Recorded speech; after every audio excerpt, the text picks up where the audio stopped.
রাত কেমন রাত হবে আপনার আর আমার, এটা বোঝানোর জন্য আগে মরণ থেকে বুঝাই। ও বাঁশখালীর মুসলমান, খুবই মনোযোগ দেন মা বোনেরা। ও মা, আপনি যে সুন্দর পোশাক পরে সেজে গুজে গহনা পাতি দিয়ে আপনাকে নিয়ে আসা হলো শ্বশুর বাড়ি। মারে, আপনার ঘরের মধ্যে একটা বৃদ্ধ মা আছে, শাশুড়ি।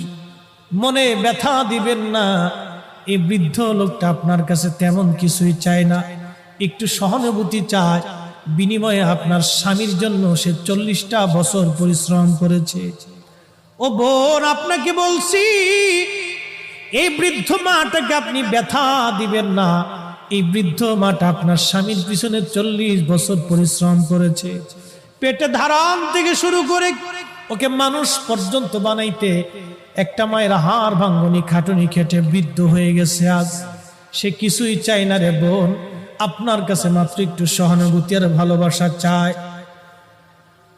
মনে ব্যথা দিয়েন না, ওনাকে ব্যথা দিলে মালিক বেজার হয়ে যাবে। মালিক, ও বোন, আজকে আপনি